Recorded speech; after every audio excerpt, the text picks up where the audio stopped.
On a February evening in 1928, 23-year-old medical student Theora Hicks looked out from the passenger seat of her date's car and watched downtown Columbus, Ohio pass by.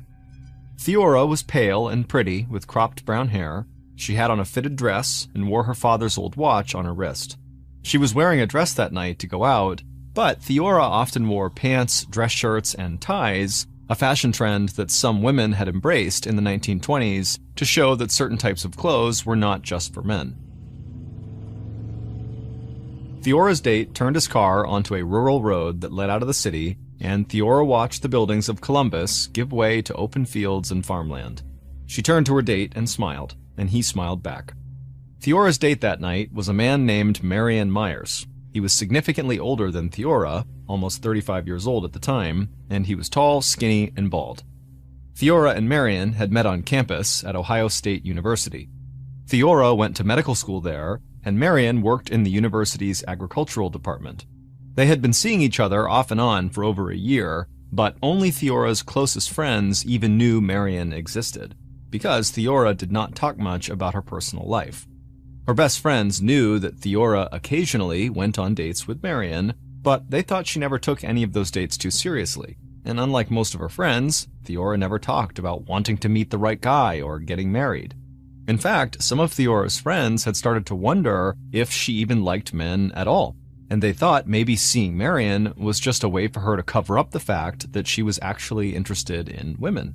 But her friends could never be sure, because when Theora talked to them about her life, she almost always focused on her dream of becoming a doctor or on the social changes she wanted to fight for that would give women more rights in a society that was still heavily dominated by men. Her friends loved that Theora was passionate about important subjects, but most of them still thought the way she lived her life was kind of strange. Even the fact that Theora was going to medical school seemed totally out of the ordinary to them, because in the late 1920s, women made up less than 5% of all medical students in the United States. In the car, Marion asked Theora how school was going, and she smiled again.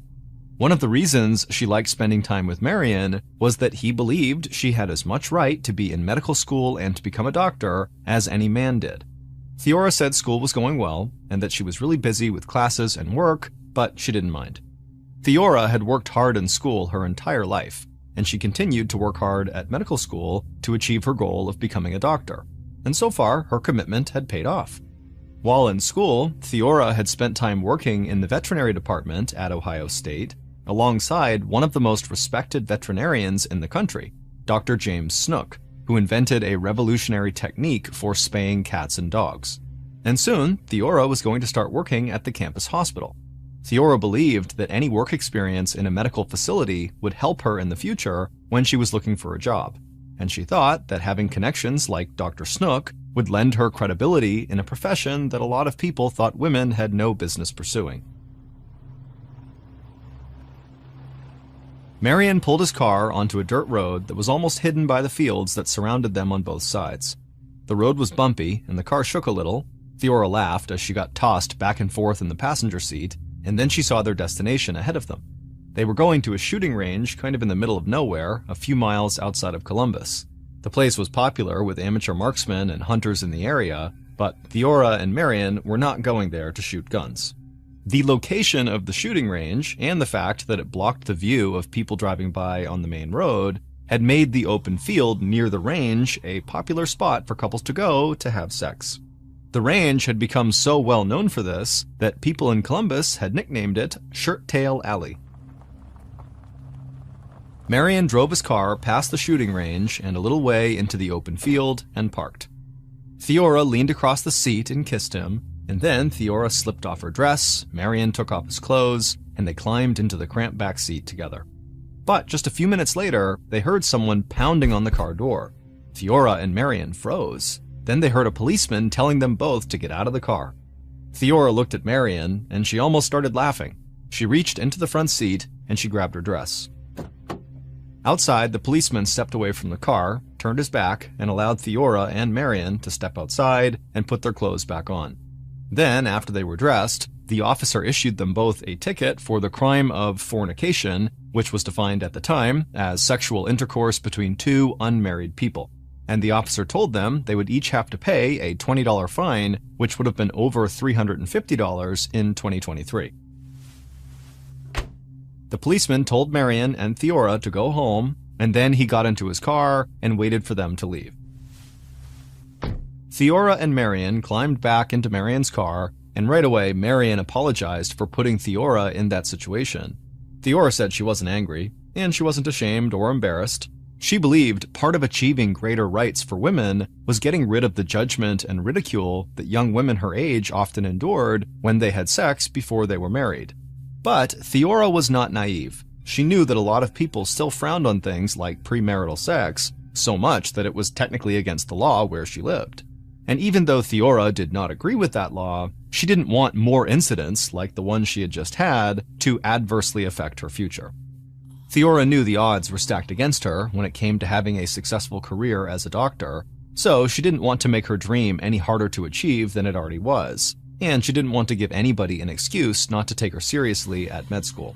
So, in the months after she got caught with Marion, Theora talked even less about her personal life with her friends, and her friends noticed that Theora didn't go on dates at all anymore. Even when Theora went to parties with her friends and their boyfriends, she never brought a guy with her. But Theora's friends didn't worry about her because she seemed happy, and she seemed even more focused on medical school and her future. And by the beginning of 1929, a few months after Theora turned 24, she felt like her dream of becoming a doctor was actually within her reach. Her classes were still going well, she was training for a new position at the hospital on the Ohio State campus, and there was a chance that she was going to get to help Dr. James Snook, the respected veterinarian she had worked with, on a book he was writing. And so, even a lot of Theora's friends and family, who had wondered why she had gone to medical school in the first place, started to believe that Theora was close to achieving her dreams. At about 7 p.m. on June 13, 1929, over a year after the fornication incident at the shooting range, Theora stood in her small bedroom in her apartment in Columbus, Ohio. She was reading a letter, and she felt her heart beat a little faster. The letter started off, "My dearie, I awakened early at about 7 and of course thought of you at once."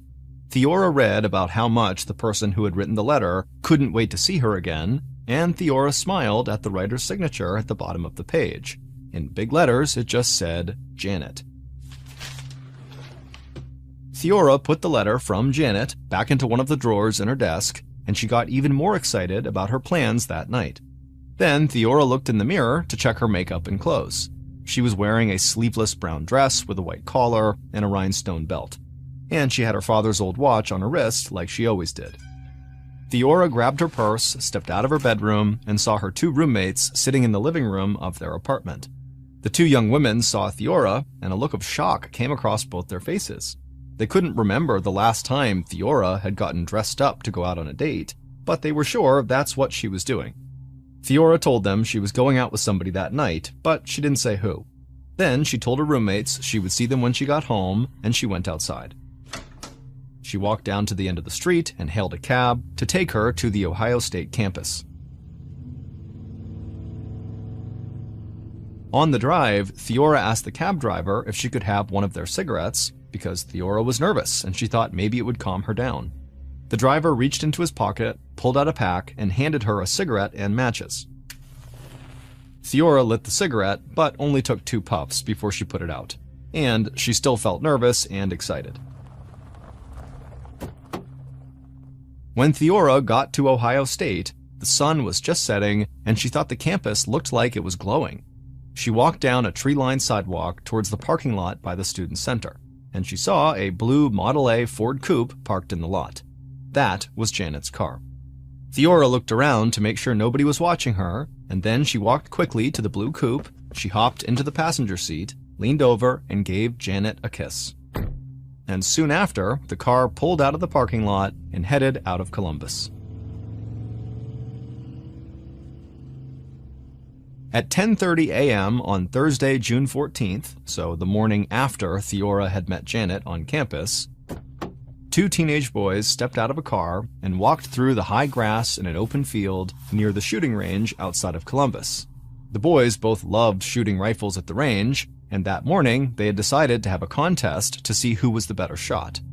As they walked through the field, the boys laughed and talked, and each of them boasted about how they were going to win the competition, but then one of the boys stopped and stared a few feet ahead of them into the field. His friend stopped behind him too and asked what was going on.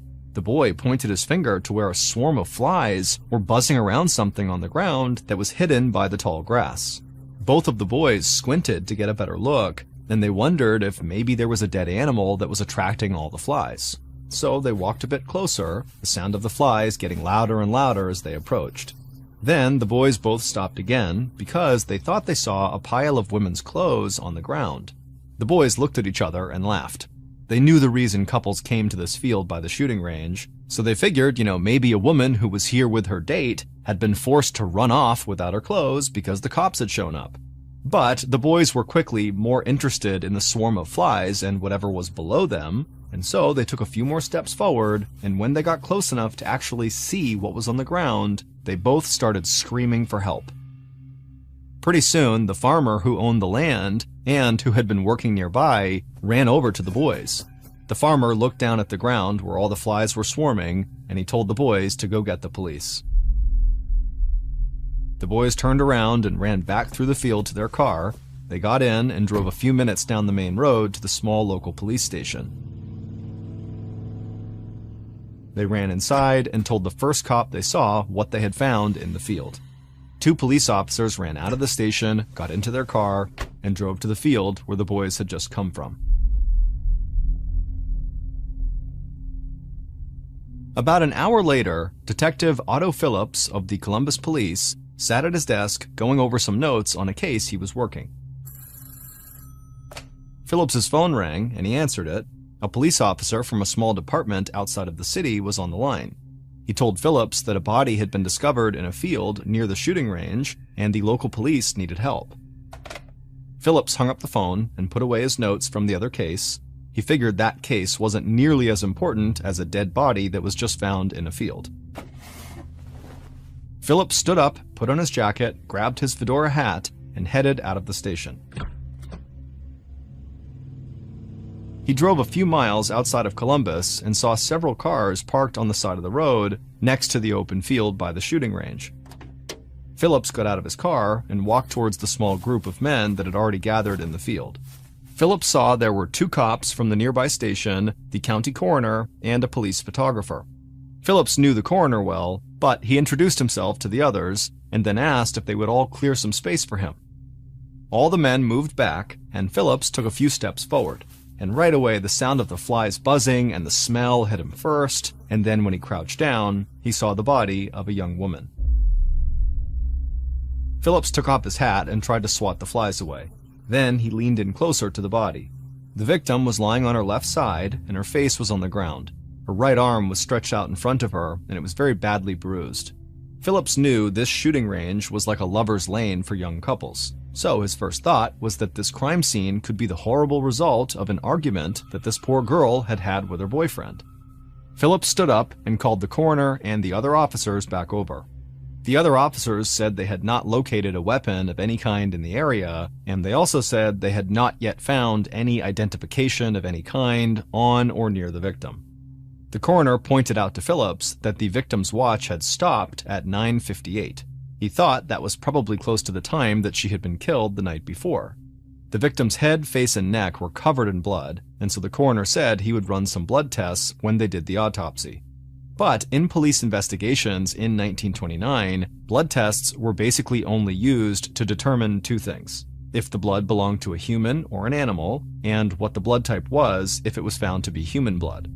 But a lot of people share the same blood type, so Phillips knew a blood test could not identify a specific person.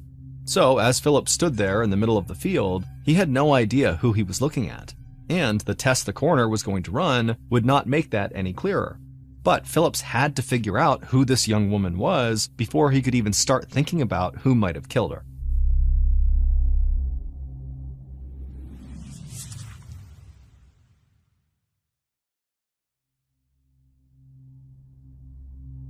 The news of the body found outside the city did not take long to spread, and that afternoon, 2 of Columbus's newspapers ran salacious headlines about the dead girl found at the infamous Lover's Lane nicknamed Shirt Tail Alley.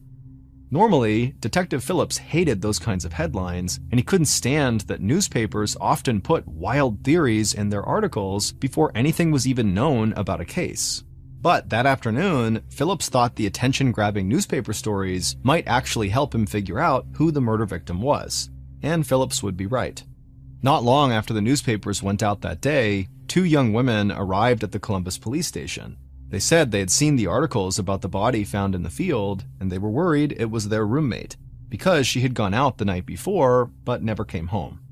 Phillips thanked the women for coming in. Then he asked them if they would go with him and another officer to the mortuary where the body had been taken to see if they could identify the victim, and the women agreed to go. So the women took a short drive with Phillips and the other police officer. Then they walked into a cold, quiet room in the mortuary. The officers led them to a table to see the body, and the women stood there in shock. They hugged each other and started crying. The victim's face was mangled and bloody, but they could still see it was their roommate, Theora Hicks.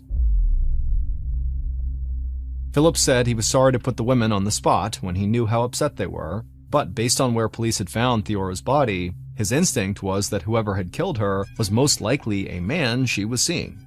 So Phillips asked if they knew who that man might be.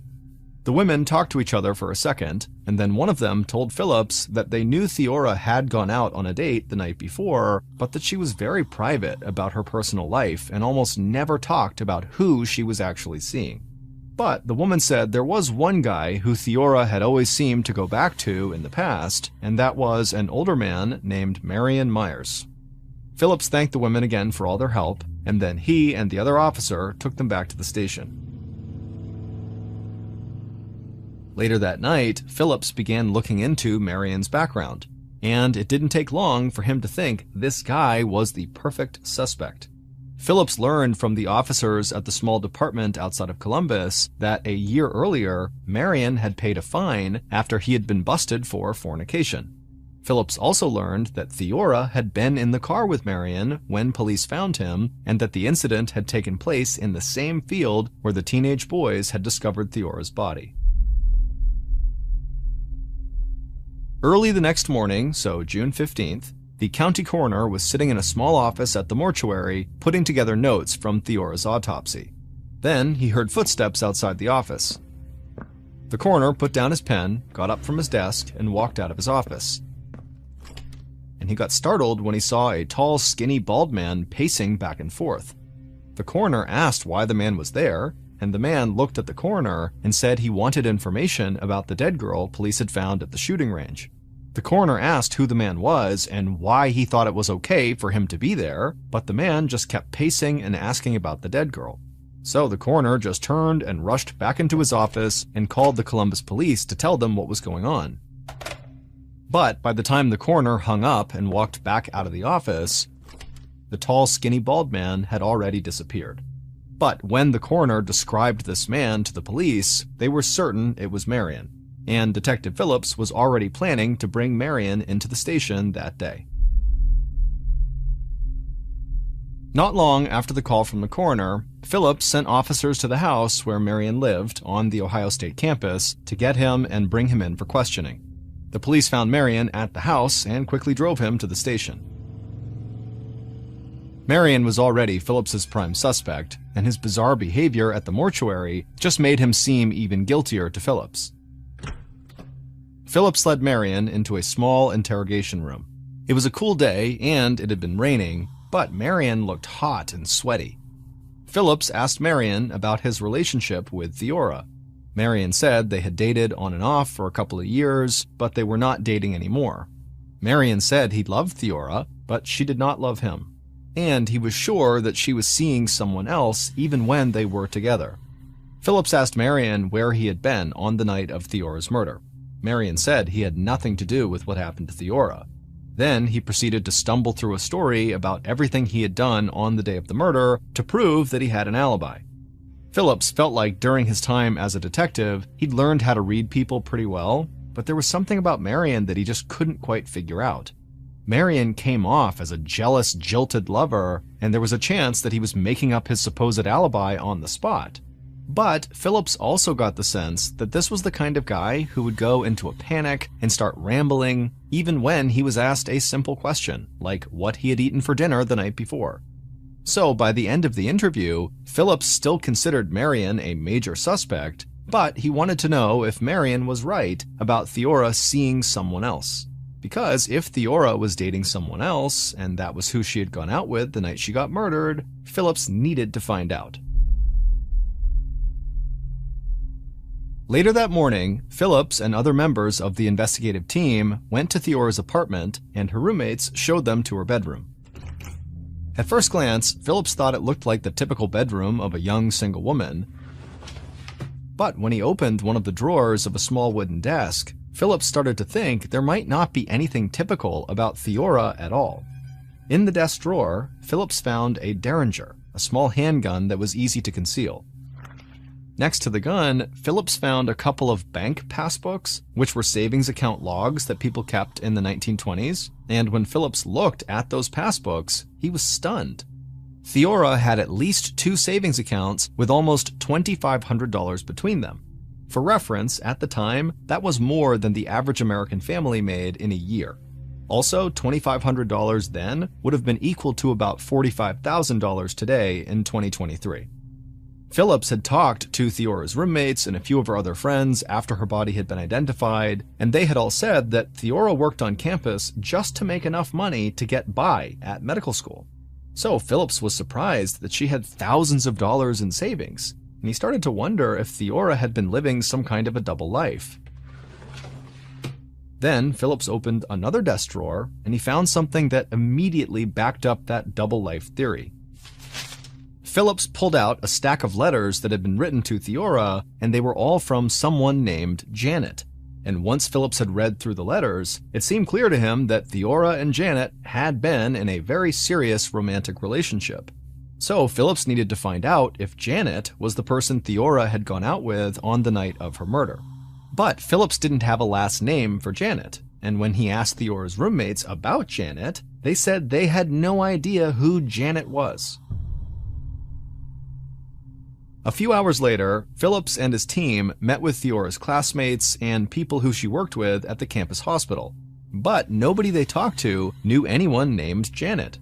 And so the police went down their list of other people to talk to, and they saw there was a guy named Dr. James Snook who Theora had worked with in the veterinary department. And so they contacted James and they asked him if he'd be willing to come to the police station and answer some questions about Theora. And James said fine. He came down to the station and he sat down with Phillips and the other members of the investigative team. Phillips immediately thought James looked and talked exactly like a typical professor. He was 49 years old, he wore a nice suit and glasses, and whenever he talked, it sounded like he was explaining things to a big group of college kids. James told the police that Theora had once worked in the veterinary department in the steno pool, which meant she took notes and shorthand in meetings and at lectures.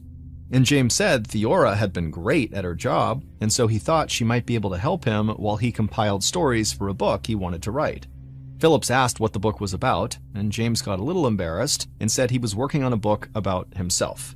Because not only had he been a pioneer in veterinary science and medicine, but also he'd won a gold medal at the 1920 Olympics in Belgium.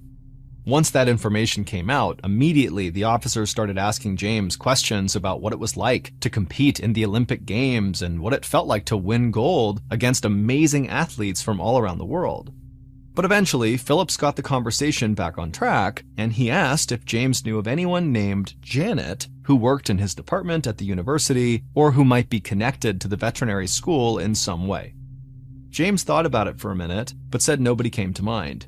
But he admitted that after being a professor for years, he was not great about remembering all the names of all of his students. They kind of blended together.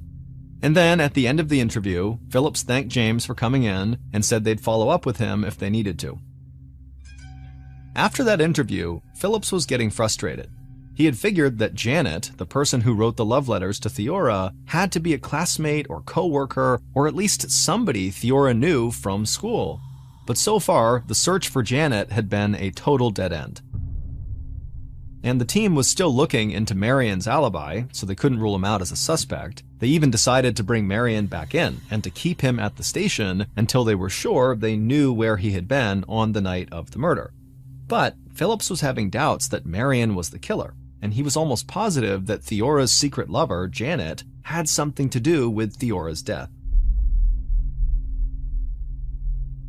Later that day, Phillips met with the coroner at the mortuary, and the results of Theora's autopsy threw Phillips for a loop. At the time of her death, Theora had traces of marijuana in her system, but it wasn't from smoking marijuana, which would be the most common way to ingest the drug. Instead, Theora had ingested a very uncommon type of marijuana in powder form. In addition to that, Theora had also ingested something even stranger: blister beetle extract, more commonly called Spanish fly, which was a chemical substance taken from an insect. At the time, some people believed Spanish fly was an aphrodisiac that heightened a person's sexual performance, but Spanish fly was not exactly easy for anyone to just get. So by that evening, Phillips was starting to feel like this case that had seemed pretty straightforward at the beginning was just getting weirder and weirder and weirder. So by that evening, Phillips was starting to feel like this case, which had seemed pretty straightforward at first, was now starting to seem really complicated and just totally weird. And then later that night, the case got even weirder because Phillips got a phone call from a woman who said she was a landlord and that she was sure she had rented a small apartment in the city to the dead girl she'd seen in the newspaper. Phillips hung up the phone with the landlord and just shook his head. In the course of about a day, he discovered Theora's gun, her shocking bank accounts, her love letters, and her secret apartment. But he still didn't have the one piece of evidence he badly wanted. He didn't know who this Janet person was. On the same night that Phillips had spoken to that landlord, he and a few other officers drove across town to see the apartment Theora had supposedly rented. Phillips was exhausted, and he felt like that day might never end, but he hoped maybe something in this new apartment would either prove Marion was the murderer or lead him to Janet. The landlord walked Phillips and his team into the small one-room apartment. A large brass bed took up most of the space, and there was one wooden chair in the corner. Phillips also saw a back door that would allow people to come in and out of the apartment without being seen by anybody on the street in front. One look at the place, and Phillips knew this was a classic love nest where people would meet to have a secret affair. Phillips showed the landlord a photo of Theora, and the landlord said that was definitely the woman who had rented this place, but she'd used a different name. The landlord also said Theora had told her she would not be renting the apartment anymore and would move her things out that week. Phillips and his team searched the room for any piece of evidence that might help their investigation, but it looked like Theora had already moved out because all they found was a woman's brown hat lying on the hardwood floor. So when Phillips's long day finally ended, he still had Marion in custody at the police station, but he didn't really have anything new to go on. In the days following Detective Phillips's visit to Theora's secret apartment, police were able to corroborate almost all of Marion's alibi for the night of Theora's murder. But there was still about 30 minutes that night that Marion could not account for, and nobody close to him had seen him during that time. 30 minutes was long enough for Marion to have driven Theora out to the field by the shooting range and to have killed her, so Marion remained a prime suspect. Then, even though the investigation into this case had only been going on for a few days, the county prosecutor started to put a lot of pressure on Phillips and his team.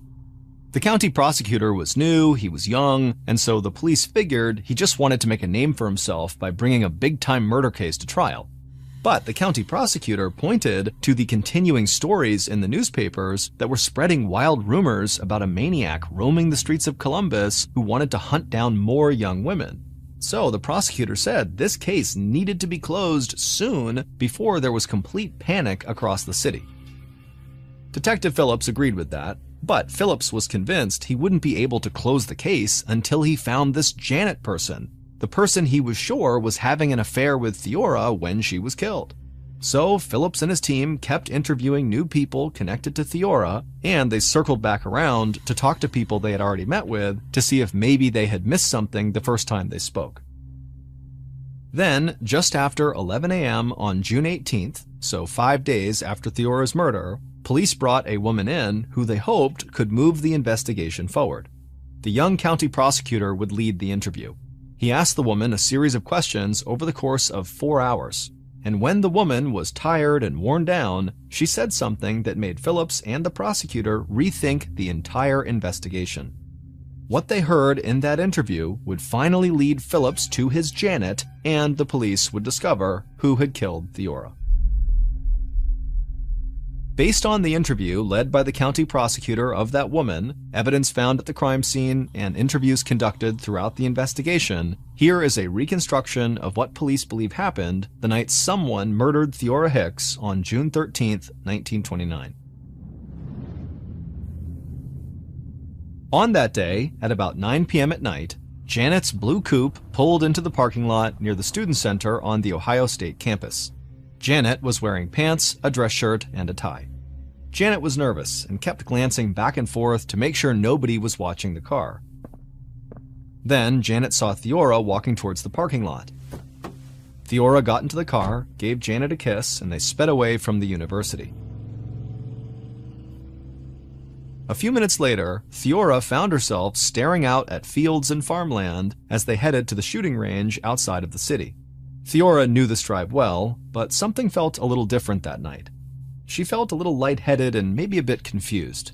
Still, she was excited to be going back to the shooting range. She had avoided it ever since she got caught by the police there over a year earlier, but she figured with as dark as it was going to be that night, the police wouldn't find them.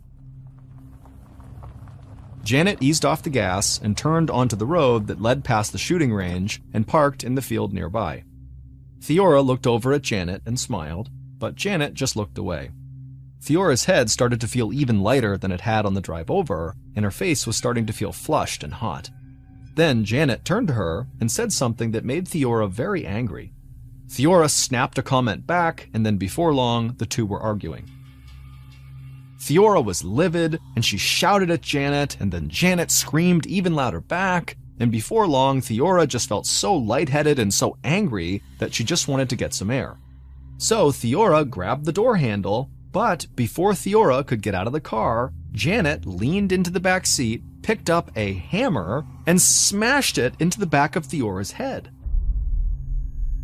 Theora heard ringing in her ears, but she was still conscious, just totally stunned. The cramped car had not allowed Janet to really get a full swing before she hit Theora.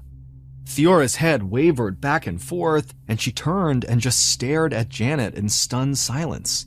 And Janet simply raised the hammer again and began striking Theora over and over again in the face.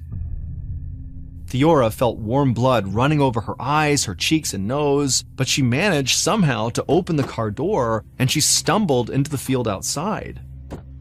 Janet flung the driver's side door open, rushed around the car, grabbed Theora by the arm, then Janet raised the hammer high and brought it down again on the back of Theora's head.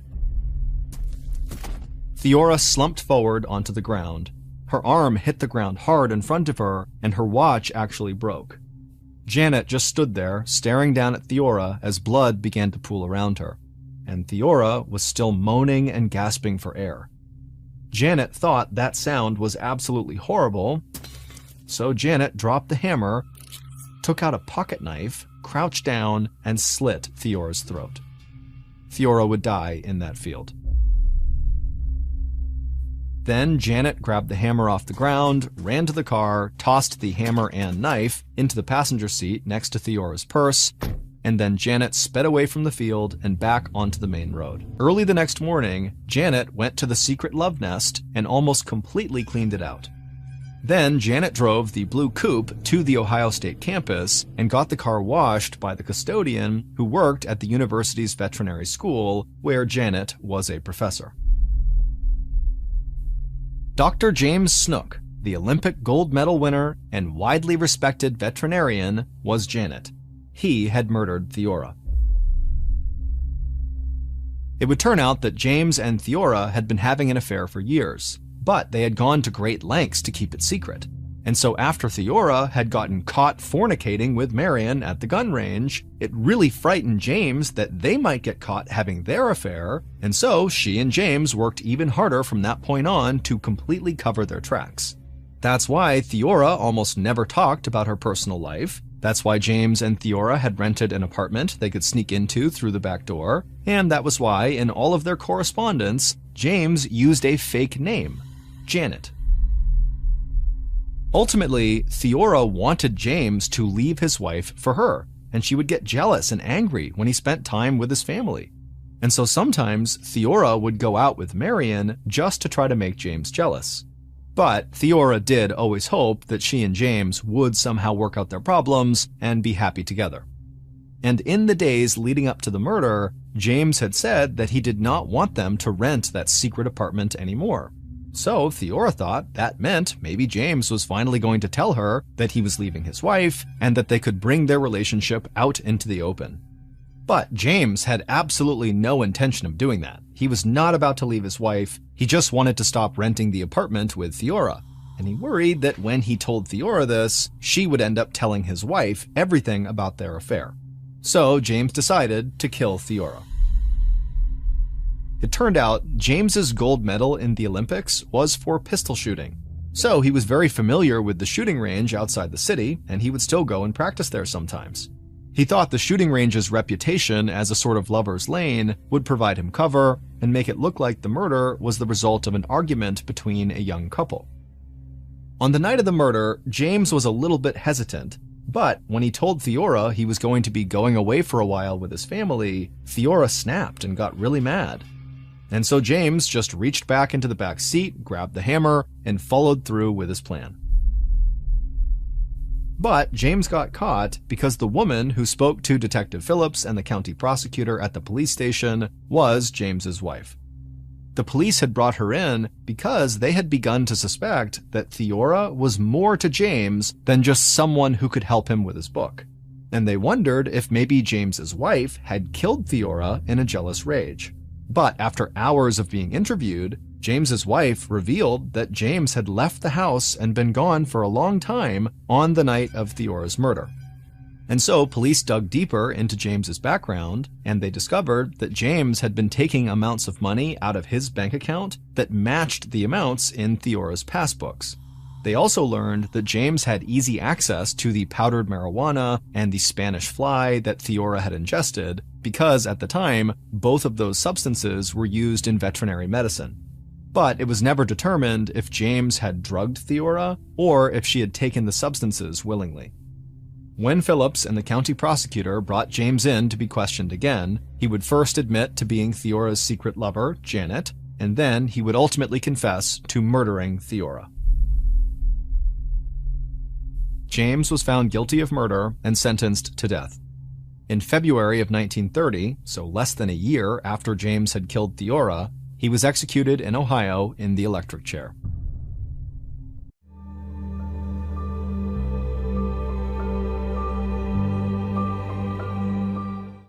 On the morning of May 26, 1990, Marlene Warren was at home inside of her beautiful mansion in Florida when she heard a knock on the front door.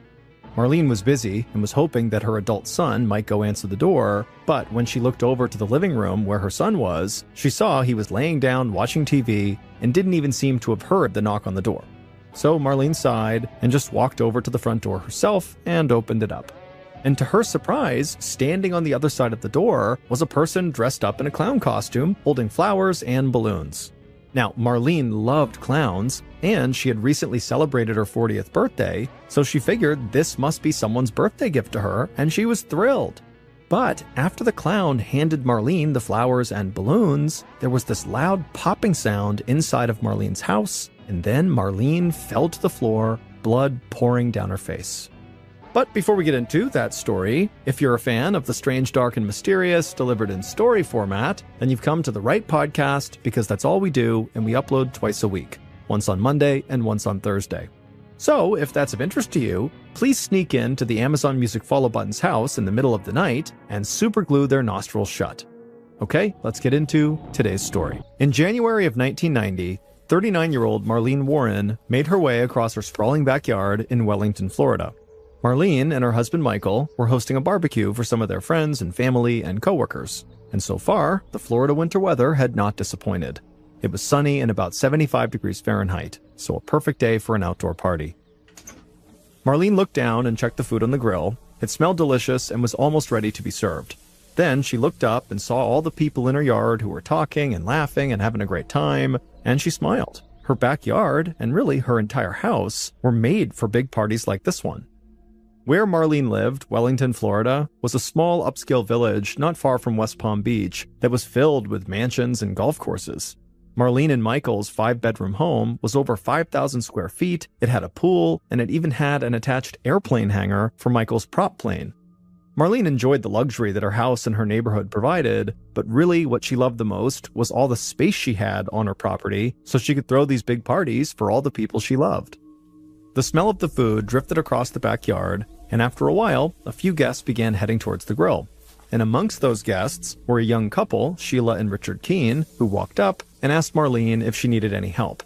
But Marlene said she had everything under control, and really she was just happy that Sheila and Richard had made it to the party.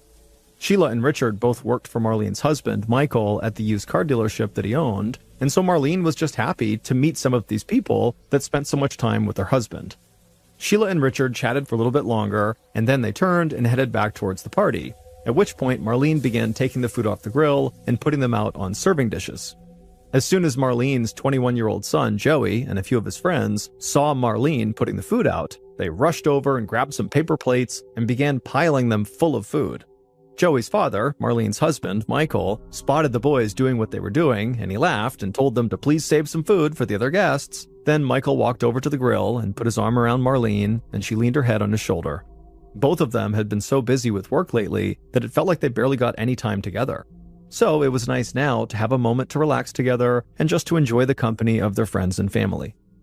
Marlene and Michael had been together for almost 18 years, and even though things weren't always perfect, Marlene couldn't imagine her life without her husband. Back in the mid-1960s, Marlene had gotten married to a different man. She gave birth to her first son at the age of 16, and she had Joey a few years later when she was 19. But not long after that, her first husband had died, and Marlene felt completely lost. She was now a widow at just 20 years old, and she was trying to raise 2 young boys all on her own. At the time, she had gotten a lot of support from her parents, but there were still moments when she just felt like surviving was almost impossible. Then she had met Michael, and it was like everything in her life got better. Michael was kind, he was handsome, he was driven to succeed, and he almost immediately became this loving father figure to Marlene's 2 boys. And Michael was just as taken with Marlene as she was with him. He thought she was absolutely stunning with her beautiful red hair and blue eyes, but more importantly, he thought of Marlene as being a really strong person who had managed to overcome this terrible tragedy, losing her first husband at such a young age. And so clearly Marlene was just this really mature person. And also, Michael really liked how driven Marlene was to succeed, just like he was. Marlene and Michael had gotten married in 1972, and they eventually moved to Florida. They started a real estate business that Marlene ran, and over the years, they'd come to own multiple rental properties. Michael had also opened up a used car dealership that specialized in selling and renting cars to people who struggled to get loans because of their credit. And ultimately, both the real estate and car business had taken off in ways that not even Marlene and Michael had seen coming. And so they ended up making millions and millions of dollars between them and then buying their beautiful home here in Wellington. In the backyard, Marlene and Michael stepped away from the grill and mingled with their guests. Marlene said she was glad people from different aspects of their life, friends, family, and work, all seemed to be getting along so well. Then Marlene and Michael split up to cover more ground and to see if any of their guests needed anything. A little while later, Marlene went back to the grill to cook more food, and her mother-in-law approached her. Marlene had a great relationship with Michael's mom, and they always had plenty to talk about, but her mother-in-law had a serious look on her face, so Marlene asked if everything was okay. Her mother-in-law leaned in, like she was about to tell Marlene some big secret. Then she just pointed toward some of Michael's employees, Sheila and Richard Keene, the 2 that Marlene had spoken to at the grill earlier, and in a quiet voice, she told Marlene to watch out for Sheila because she was young and pretty. Marlene understood that her mother-in-law was just trying to help. They both knew Michael could be a bit of a flirt, But Marlene wasn't too worried about anything like that. And so she ended up not really saying anything back to her mother-in-law after she made this comment. But inside, if she was going to worry about either of the Keens, it would not be Sheila, it would be Richard. Richard had a bit of a shady past. He'd faced weapons possession and drug charges with the police, and he worked for Michael as a repo man, which meant he took cars back from people when they were behind on payments. It was a difficult job, and a lot of people did not want to give up their cars, but Richard was known as a tough guy who people did not want to mess with. And so no matter how much people fought him, he would get them to give up their cars. Still, Marlene was not about to hold anybody's past against them. She knew Richard was one of Michael's hardest working employees, and the two men, Michael and Richard, really seemed to get along well, so if Marlene's husband trusted him, then she did too. The party lasted into the night, and by the time the final guests left, Marlene felt exhausted but really happy. The barbecue had clearly been a success. Inside the house, she and Michael sat down on the couch and put their feet up. Michael looked over at his wife and said, "Hey, pretty soon we're going to have to start thinking about our next party, your 40th birthday." Marlene laughed because her 40th birthday was still almost 5 months away, but Michael said it was never too early to start thinking about it. After all, turning 40 was kind of a big deal. Marlene and Michael sat and talked a bit longer. Then Michael said he was tired and kissed his wife and headed to bed. Marlene stayed in the living room by herself, and as she sat there, it really hit her that she was going to turn 40 soon. Now, there was a time when she would have seen that as getting old, and she would have dreaded the birthday, but Marlene actually felt kind of excited for her birthday. For her age, she had actually accomplished a ton. She had the kind of life that people envied, and she believed that everything would just keep on getting better as she got older. About 6 months later, at around 11 a.m. on Saturday, May 26, 1990, Marlene was cooking food again. This time, though, she was in the kitchen making breakfast for her son Joey and two of his friends who were over at the house. Marlene finished up the food and then hollered for the boys to come and get it. Joey and his two friends rushed into the kitchen, they got their breakfast, and then went back into the living room to keep watching TV. Marlene was happy to have a relaxing weekend ahead of her. A little bit earlier, Michael had headed out to a racetrack in Miami with a friend about 70 miles away, so Marlene was totally solo, and she figured she might just spend the day driving around. Michael had surprised her for her 40th birthday with her dream car, a candy apple red Firebird. Marlene loved this sports car, and today felt like the perfect day to go out for a drive. But before she could head outside to hop in her car, the doorbell rang. Marlene was pretty sure her son and his friends were not going to get up to answer the door, so she headed to the front door and she opened it up. And as soon as she did, Marlene smiled, because standing there was a clown. It was this person in a clown costume with a curly red wig and white makeup, and this clown was holding balloons and a small picnic basket filled with flowers in one of their hands. At this point, Joey and his friends looked up from the couch towards the door, and when they saw the clown, they just started laughing. They wondered why there was a clown at the house, but they quickly turned back to the TV. As for Marlene, she figured these balloons and flowers must be some sort of late birthday present, or just a kind of random nice surprise from Michael. The clown grinned and handed the balloons and flowers to Marlene. Marlene said, "Oh, these are so pretty," and then began looking for a card to see who had sent this to her. But as she did this, Marlene didn't notice the clown pulled their other hand out from behind their back. And then a second later, in the living room, Marlene's son Joey suddenly heard a loud pop, and then he turned and looked towards the front door, and he saw the clown had turned and begun running away from the house, and his mother was now lying on the floor. Joey and his friends had no idea what just happened, but they ran over to Marlene's side, and right away they saw her face was covered in blood. She had been shot. The boys ran out the door screaming for this clown and screaming for help, and then at the end of the road, they saw a white Chrysler sedan called a LeBaron racing away around the corner. And so one of Joey's friends rushed back inside to call 911. Joey ran straight for his car, he hopped inside and began flying down the road after this Chrysler. But Joey, after turning the corner and driving all around the neighborhood, he could not find the white Chrysler LeBaron. It was gone.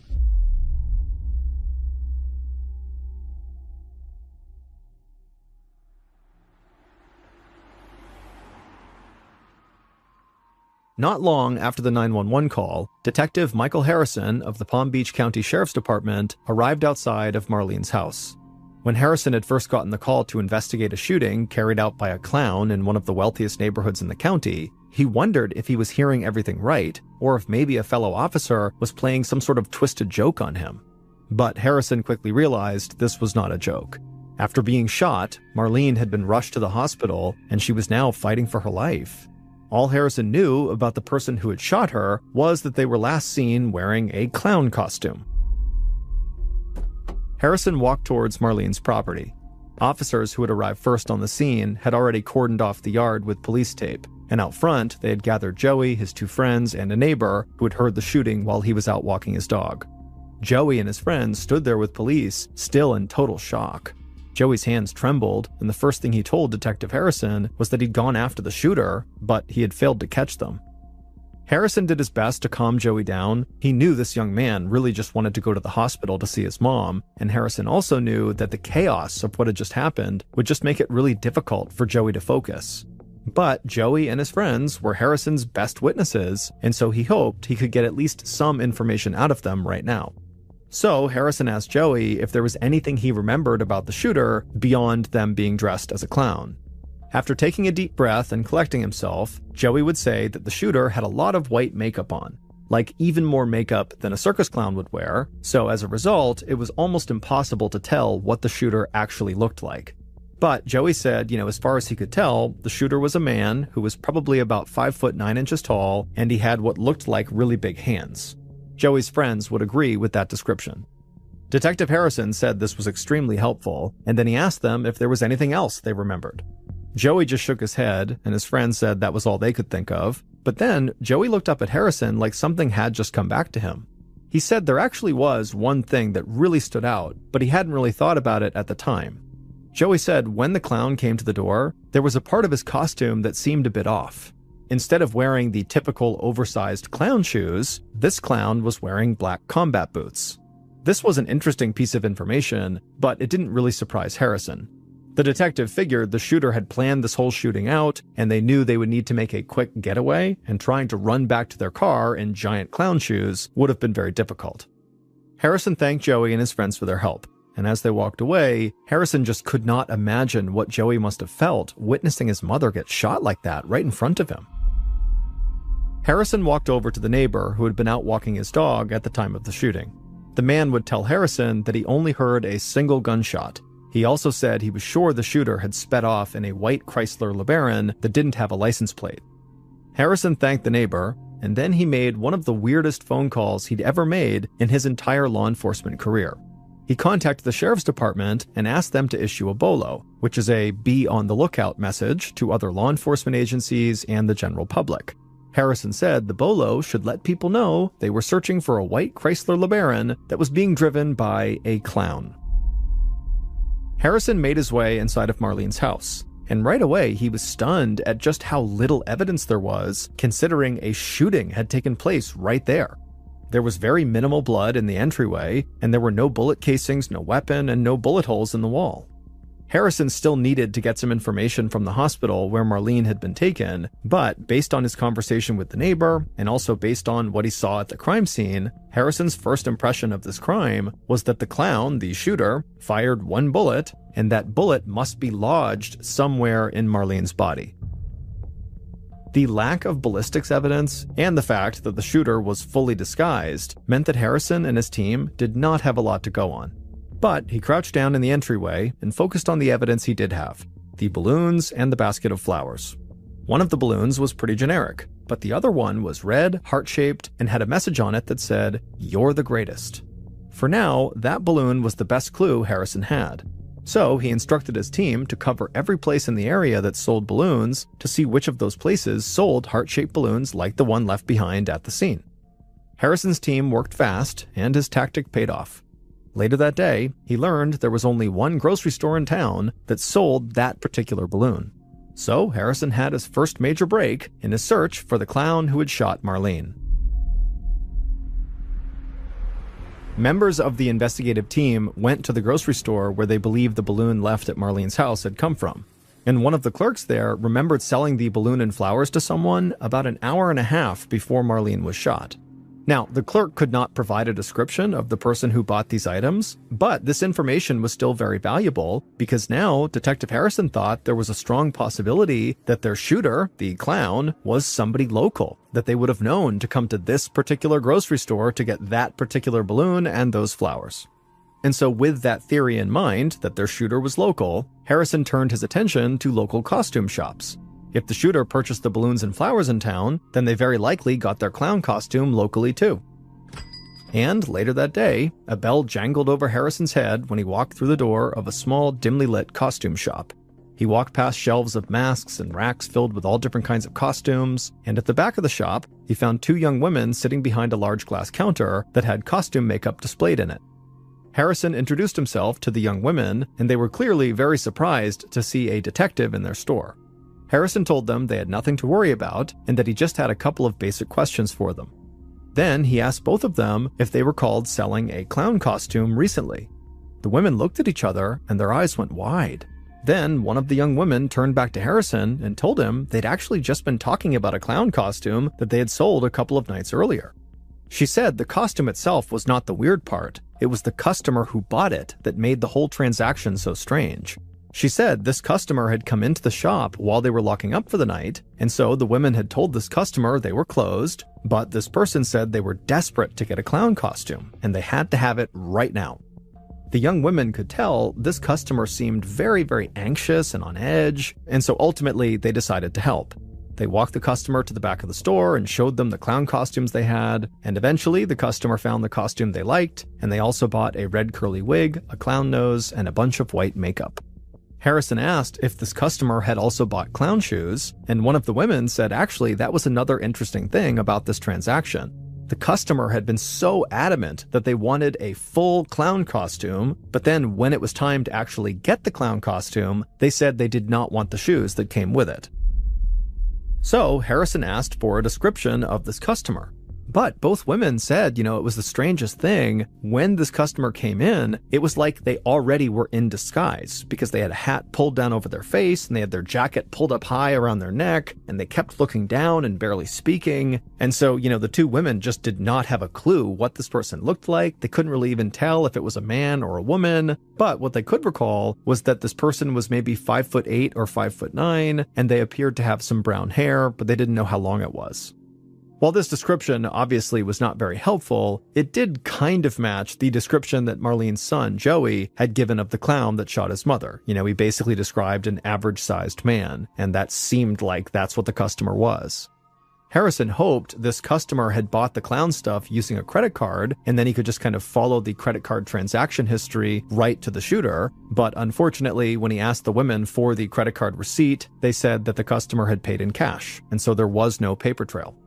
So Harrison thanked the two young women for their time, and then he headed back outside and made his way back to the sheriff's department.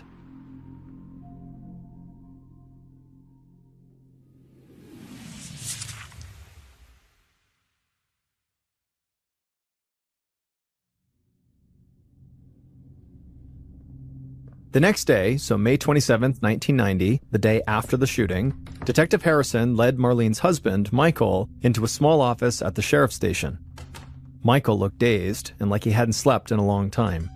The day before, Michael had been halfway to Miami when he got a call on his car phone.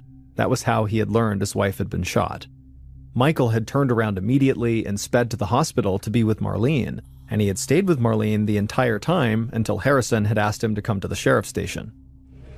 Harrison sat down across from Michael. The detective knew Michael had an airtight alibi, having been on the road when the shooting took place. But when a violent crime is committed, spouses are often the first suspect. So even if Michael didn't pull the trigger, Harrison could not yet rule out that he was involved in some way. And even if Michael wasn't connected to the shooting, Harrison hoped Michael could provide some key information that might push the investigation forward.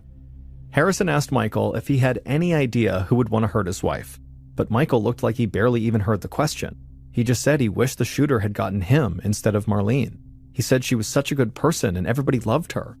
Detective Harrison said he understood how hard this was for Michael, but he asked the question again.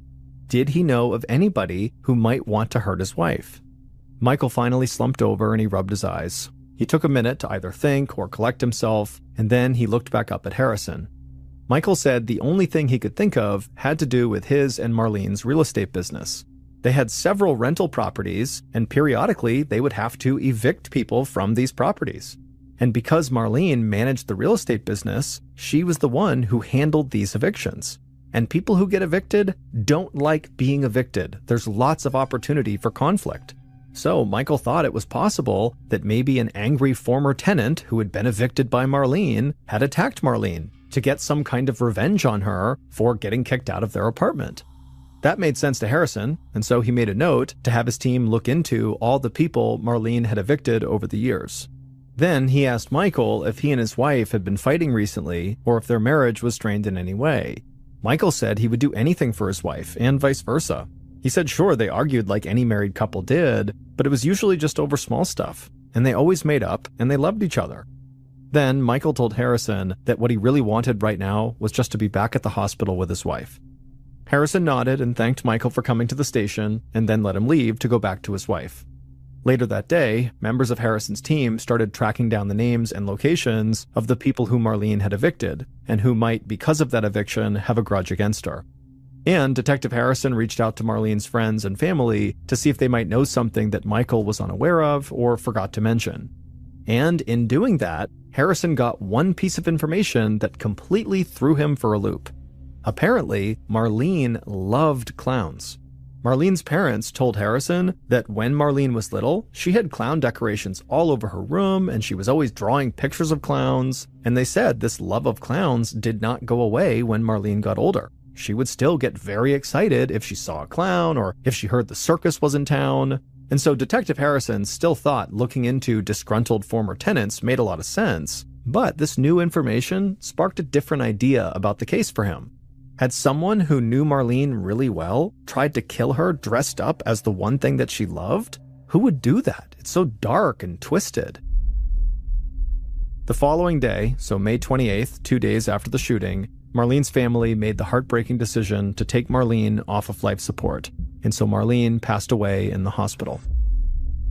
It was Memorial Day, and Marlene's son, Joey, knew it was the kind of holiday that his mom would have loved to celebrate by hosting another big backyard barbecue for her friends and family. Joey had held on to hope that his mom would survive this ordeal, but now that she was gone, Joey just felt lost. The family dealt with the shock of losing a wife, mother, and child, and at the same time, Detective Harrison now knew he had a homicide case on his hands. But at least he felt like he had a few decent leads. For example, his team was able to locate all the people Marlene had evicted, so Harrison pursued the idea that this could have been a grudge killing. But Harrison found himself feeling more surprised after he spoke to each of these evicted former tenants. Even though Marlene had kicked them out of their apartments, they all still spoke very fondly of her. They said she was a genuinely good person and a decent landlord. Some said they had even remained friends with Marlene after they had been evicted. Harrison couldn't actually rule any of them out yet, but during all those interviews with these former tenants, he never felt like he was talking to a killer. Then, on May 30th, so 4 days after the shooting, Harrison got a major break in the case. The white Chrysler LeBaron car, the car the clown had jumped into and sped off in that Joey had chased after and couldn't find, well, that car was found. A little after 9:30 a.m., Detective Harrison and county forensics investigators arrived at a grocery store parking lot where the car had been abandoned. The car didn't have any license plates on it, so instead, Harrison called in the vehicle identification number, or VIN number, that's assigned to every vehicle, and you can find it typically on the inside of your car door. He called that number in to his department so they could begin to try to look it up, at the same time that the forensics team began to comb through this car to look for evidence. And at some point, one of the forensics investigators who was in the driver's side of the car called out to Harrison, and so Harrison walked over to the driver's door, and the investigator pointed out red fibers on the door, and then showed Harrison that more of those same red fibers had been found in the driver's seat. They would need to run tests to confirm this, but everybody at the scene felt confident those red fibers must have come from the red clown wig the shooter was seen wearing. The forensics investigators continued their sweep of the car, and they would also find 2 strands of brown hair. They bagged the red fibers and brown hair as evidence, and then prepared them to be sent off to an FBI crime lab to be analyzed. At the time, DNA testing was still in its early days, and so hair analysis was also very limited. The FBI had greater testing capabilities than the Palm Beach County Sheriff's Department, but Harrison knew there was still no guarantee that these hair samples would actually lead him anywhere. Still, they had a car that matched the description of the one that had been seen speeding away from the crime scene, and they had red fibers that could match the description of the red clown wig, and Harrison believed the shooter had brown hair based on the description he'd gotten from the two young women at the costume shop, and they had those brown hairs that were found in the car. So it seemed clear to Harrison that they had found the shooter's car, and he wouldn't have to wait for the FBI's test results to find a connection between that car and the victim. Police ran that vehicle identification number, and they discovered that the LeBaron was a rental car. And about a month earlier, it had been returned to the used car dealership that Marlene's husband, Michael, owned. Harrison left the grocery store parking lot and quickly went back to the station. But when he arrived, he discovered that the story surrounding the LeBaron was a lot stranger than he'd imagined.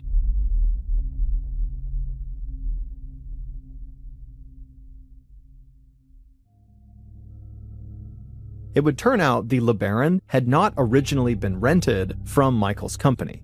Instead, the couple who had rented this LeBaron had apparently accidentally called Michael's company and asked where they should drop the car off when they returned it, and somebody at Michael's company, who was used to cars getting returned all the time, and so did not think to ask this couple, hey, did you rent with us or did you rent somewhere else? They just told the couple, okay, yeah, just leave the car at this specific location and leave the keys inside. Harrison didn't know what to make of this. He thought it would have been a lot more cut and dry if the car simply belonged to Michael's company, but now he needed to figure out if this was all just some bizarre coincidence that, the killers happened to drop off the car at Michael's company by accident, or if Michael, or one of his employees for that matter, had taken this opportunity to get a hold of a car that they thought would not be traced back to them. So Harrison went to interview some of Michael's employees, and he thought he found another potential suspect when he spoke to Sheila and Richard Keene, the young couple who had been at Marlene's barbecue, who had walked up to Marlene when she was at the grill and they had asked her if she was doing okay. Also the same couple that Marlene's mother-in-law had sort of warned Marlene about, saying that, Sheila was young and pretty, so be cautious of her. But Marlene was actually thinking, Sheila's not the problem, it's Richard. He's this big intimidating repo man guy. Harrison and his team dug into Sheila and Richard's background, and they would discover that Richard had a criminal record. And in virtue of him being a repo man who worked all over the area, he would know his way around the neighborhood, and he could have easily figured out a route to quickly escape Marlene's neighborhood, and he probably would have had a good idea where to abandon the getaway car where it wouldn't be found for at least a few days. But after actually meeting with Richard, Harrison couldn't find anything linking him directly to Marlene's shooting. And there was no evidence that Richard was the employee at Michael's company who had taken that call about returning the LeBaron and then told the renters where to leave it. So, over the next couple of weeks, Harrison continued to pursue leads connected to Michael and his business, but he started to feel like the answers to this case were just out of his grasp. He had a strong hunch that either Michael or someone who worked for him was behind the shooting, but the evidence just wasn't coming together. And news from the FBI did very little to point Harrison in the right direction. Test results did show that the red fibers found in the LeBaron were most likely from a wig, but the two strands of brown hair that investigators had also found could not be analyzed fully enough to identify who they belonged to. And so after all this work that Harrison and his team had done, they still basically had very little to go on. So Harrison decided to keep digging into Michael's used car dealership because he still thought the abandoned white LeBaron was the strongest clue they had. Detective Harrison and his team spent the months following Marlene's murder delving into her husband Michael's business practices at his used car dealership, and they found significant evidence of illegal activity.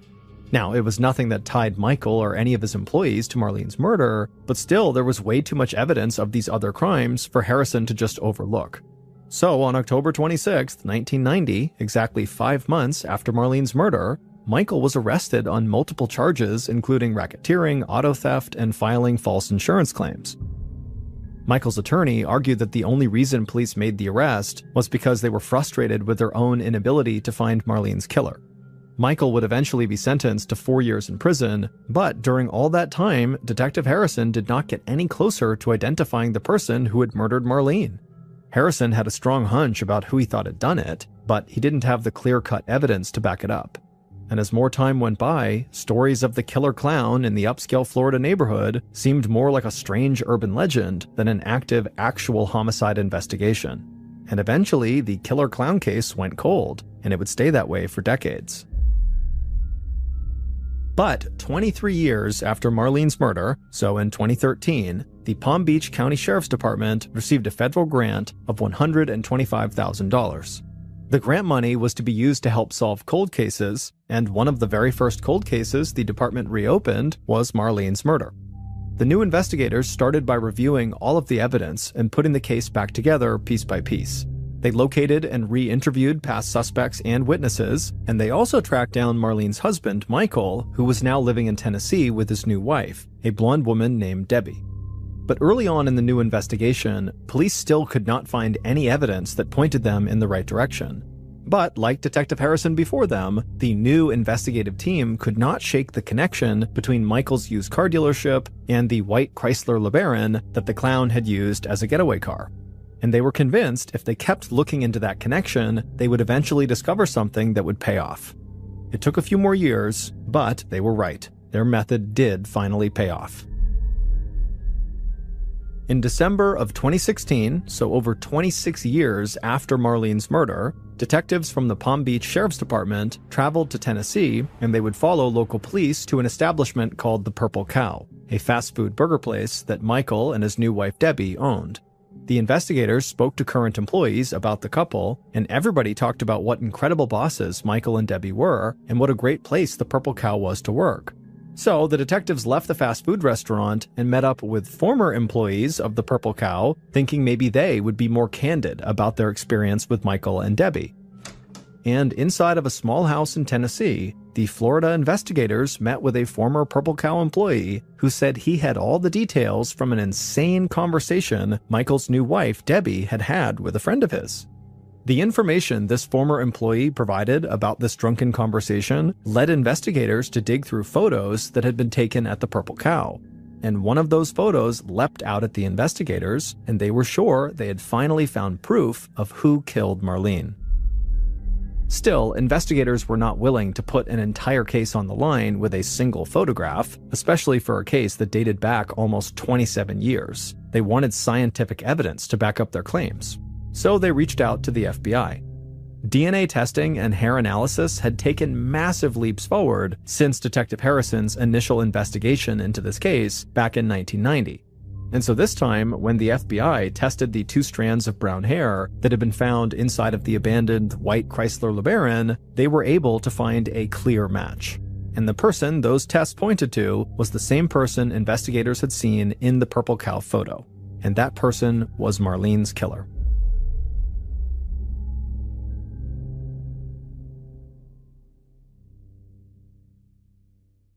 Based on those DNA tests, the infamous Purple Cow photo, and evidence collected across 27 years, here is a reconstruction of what investigators believe happened to Marlene Warren on the morning she was killed, May 26, 1990.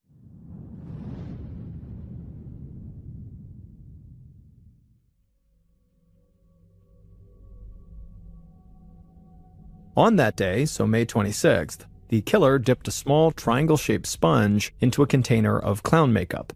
The killer then ran the sponge across their face over and over again, painting their face white. The process took a while, but they wanted to be sure that any of their recognizable facial features disappeared under all their makeup. When they were satisfied with the makeup, the killer took a clean sponge, dipped it in red makeup, and gave themselves big red dots on their cheeks and also a wide red smile. The killer fitted a red curly wig on their head and tucked their brown hair underneath it. Then they added the final touch, a clown nose. The killer then looked in the mirror. They were sure nobody would know who they were. Finally, they picked up 2 balloons and a basket of flowers off the floor, they grabbed their .38 caliber handgun off the makeup table, and they headed out the door. At around 11 a.m., the killer clown drove a white Chrysler LeBaron past the mansions in Marlene's neighborhood. The killer was nervous, but they told themselves they had the perfect disguise, so there was nothing to worry about. The killer eventually pulled up in front of Marlene's house. There was a car that was already on the long circular driveway, so the killer parked the LeBaron on the street. The killer glanced in the rearview mirror just to make sure their costume and wig were all in place. Then they stepped out of the car and they opened up the back driver's side door. They reached inside and grabbed the balloons and flowers in one hand, and they grabbed the gun with the other. The killer clown then walked up the driveway towards the front door, hiding the gun behind the basket of flowers. The clown stepped onto the porch and slipped their gun behind their back. Then they took a deep breath and rang the doorbell. A moment later, the door opened, and the killer clown saw Marlene standing there. The killer gave a huge clown smile and handed Marlene the flowers and balloons. Marlene beamed and said, "Oh, how pretty," and then began looking through the flowers for a card to see who sent it. And it was at this point that the killer clown quickly swung their arm out from behind their back. They raised their gun up, aimed it at Marlene's head, and fired. The bullet tore through Marlene's head, and she crumpled to the floor. Screams came from inside the house, and the killer turned and ran back towards their Chrysler. Once they were inside, they hit the gas and sped off. But not long after that, they heard a car racing down the street behind them. The killer glanced in the rearview mirror and saw somebody was in pursuit. So the killer turned off Marlene's street and sped through the neighborhood and lost whoever was following them in the process. Once they were sure they were not being tailed anymore, the killer made their way across town and parked the LeBaron in a grocery store parking lot. Then they got into another car that they had stashed there, and they drove off. Not long after that, the killer was back at home, washing off all their makeup.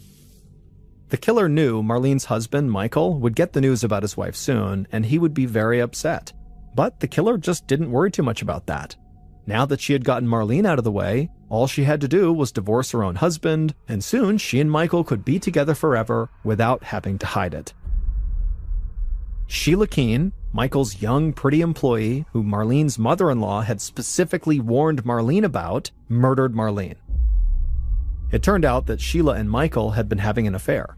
They had done their best to hide it from Marlene and Sheila's husband, but Sheila had grown tired of not being able to live the life she wanted with the man she loved. So she disguised herself as a clown to hide her identity and killed her romantic rival. Early on in Detective Harrison's investigation, so the initial investigation, he had believed he was looking for a man because of descriptions he had gotten from witnesses. But the large clown costume and thick white makeup had made it basically impossible for anyone to actually get a good look at the shooter, so no one really knew if it was a man or a woman. It was just this running assumption that it had to be a man. But eventually, Detective Harrison had stopped thinking about the various descriptions he had gotten from witnesses because he basically thought they were not reliable, and instead, he had begun to consider Sheila as a major suspect because he was almost certain she and Michael were having an affair. But there simply wasn't enough evidence at the time to credibly tie Sheila to the murder, so the case had gone cold. Decades later, when the sheriff's department reopened the case, they discovered that Michael was remarried to this blonde woman named Debbie. But when police tracked down the couple's marriage certificate, they learned that blonde-haired Debbie was actually brown-haired Sheila. Michael and Sheila had married just a few years after Michael had gotten out of prison, and so this was obviously a huge red flag for investigators. It took a while, but they eventually met with that former Purple Cow employee in Tennessee, and he would say that one night Sheila, who he knew as Debbie, had gotten totally drunk and told his friend that she had once dressed up as a clown and killed a woman in Florida. And not long after that, investigators found that infamous photo of Sheila working at the Purple Cow drive-thru wearing clown makeup. And so investigators were convinced Sheila had to be Marlene's killer, and soon the FBI confirmed that she was. They ran new tests on the brown hair that had been found in the Chrysler LeBaron, and they were able to match that hair to Sheila's hair. And so in September of 2017, over 27 years after Marlene's murder, investigators tracked Sheila down and put her under arrest. In April of 2023, Sheila pleaded guilty to second-degree murder. She was sentenced to 12 years in prison, but she could get out as early as the summer of 2024. Some of the investigators involved still suspect that Michael must have played a role in this murder, but there was no evidence found that linked him to the crime, and so he was never charged. Michael also maintains that despite Sheila's plea deal, she is innocent and was wrongfully accused.